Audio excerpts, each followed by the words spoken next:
A grande imprensa foi duramente criticada pela cobertura do atentado contra Donald Trump.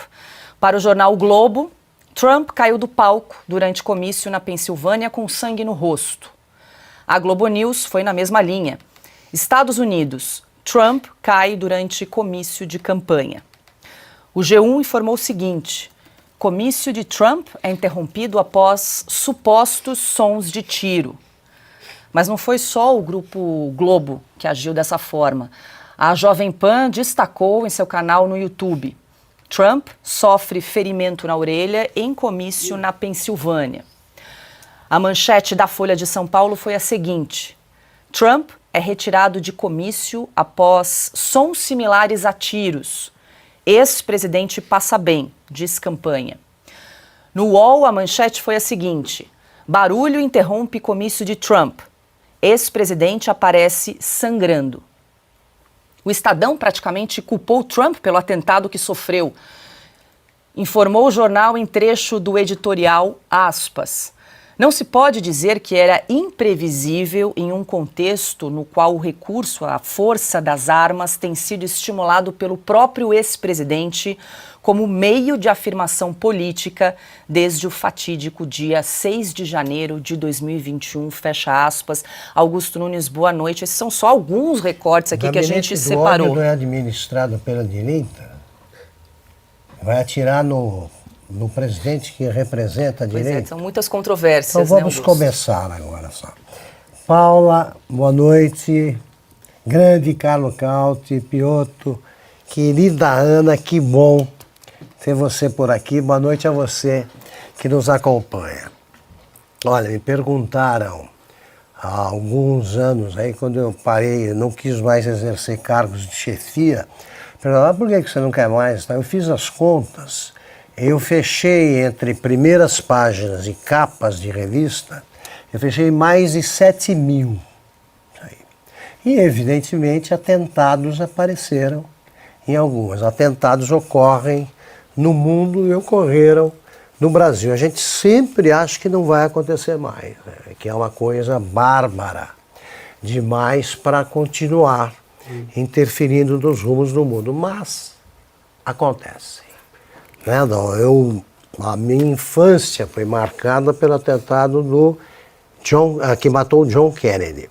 Todo mundo da minha geração lembra onde estava no momento em que recebeu a notícia. Em 68, Martin Luther King e Robert Kennedy também morreram.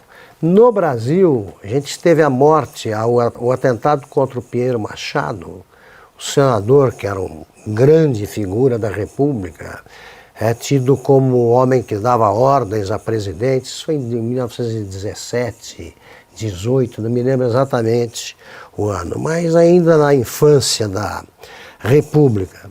Em 54 tivemos o atentado contra o Carlos Lacerda, que matou o Major Vaz, major da Aeronáutica, que servia de segurança voluntário para o Lacerda, e a crise provocada por isso resultou no suicídio do Getúlio, que é bom que se frise, não sabia do atentado, foi feita a revelia dele e ele acabou pagando com a vida. Isso aí. E a gente fala, estuda o atentado contra o Júlio César, faz parte da história. Isso aí, Lincoln, né? Os Estados Unidos não foram poucas as vítimas de atentado, artistas também, John Lennon, tudo bem, acontece.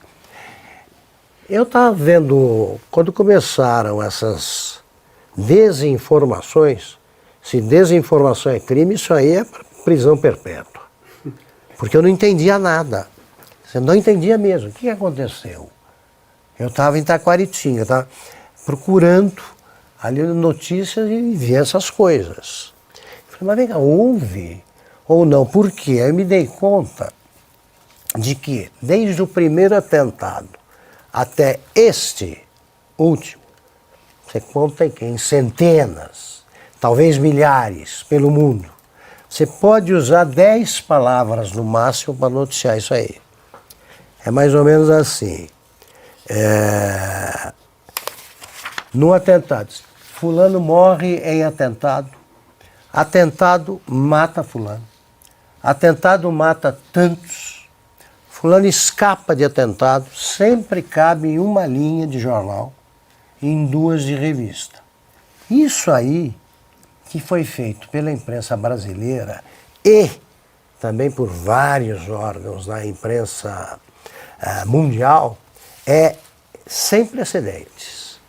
Eu nunca vi mais um motivo para vergonha.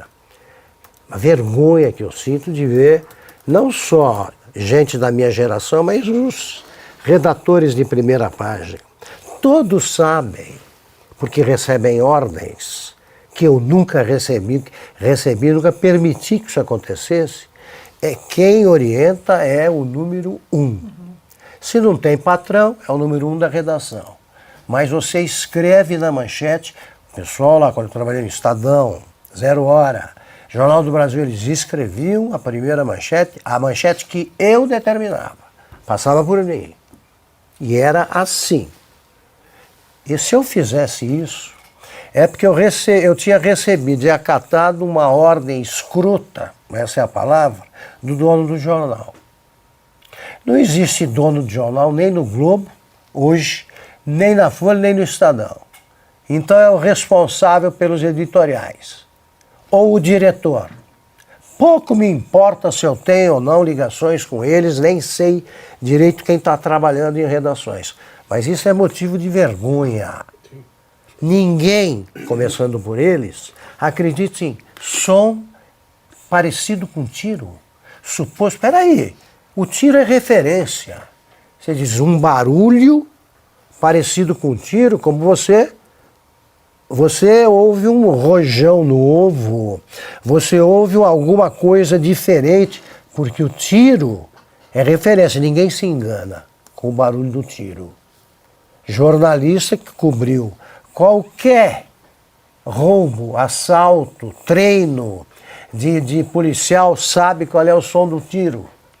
Quem já atirou com revólver sabe qual é o som do tiro. Não existe isso. Suposto que aparece um suposto aí numa uma das manchetes que foram lidas. Supostos sons de tiros. Por exemplo, supostos sons de tiro. Mas o que é isso? Como é que você supõe? É um rojão que falhou? É um caramuru novo que não deu certo? Então, tá aqui. Após supostos sons de tiro. O que se nega, o que acontece é o seguinte, é negado a um candidato acusado de representante da direita antidemocrática, fascista e, portanto, um futuro assassino da democracia, é vedado a ele sofrer um atentado. Ele não sofre atentado, ele só pratica. Ele só pratica. Haveria esse tipo de conversa fiada se a vítima fosse o Biden? Se o alvo fosse o Biden? Não. Não. Se fosse o Lula? Não. Se fosse o atentado ao que o Bolsonaro sofreu e que foi visto por todo mundo, tem nada de suposto. Ali foi uma coisa escancarada. Ele inspirou um documentário que nega que tenha havido um atentado no Brasil. Agora, o Lula, imagine, mas se você urra berrando alguém, eles acham que é som de tiro e de grosso calibre. E prendem meio mundo. E o Supremo, então, prende uma cidade. Tava toda a Pensilvânia estava presa numa hora dessa e entregue a uma autoridade brasileira. Agora, o serviço secreto que entregaram, fazendo uma coisa dessas com essas mulheres, como a Ana lembrou, estão atendendo a alguma cota. Temos que ter mulheres menores que o presidente, porque também, né, você tem de pensar, você não pode ter preconceito contra não, nem contra pessoa de baixa estatura. Então, por que não?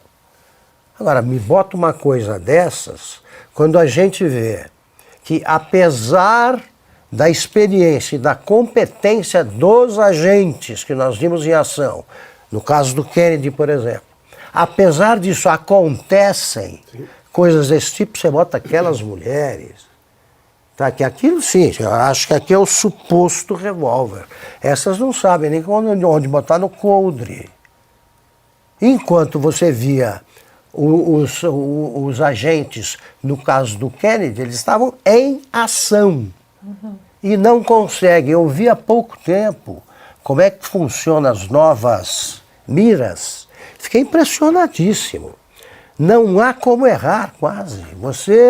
A mira, ela se fixa. Se fixa, você aponta em qualquer direção, ela vai e se coloca no lugar. Ele escapou, só pode agradecer a Deus. Porque é raríssimo alguém colocado diante de uma mira dessas escapar. Então, o que houve foi também um atentado contra a verdade praticado por quem está se especializando em escondê-la e que resolveu que o crime futuro de qualquer pessoa de quem você discorda, por não ser de esquerda, qualquer assassino futuro, se sofrer um atentado, não será tratado como vítima de um atentado. É esse o recado que passou a moribunda imprensa brasileira para os seus leitores, cujo número é cada vez menor.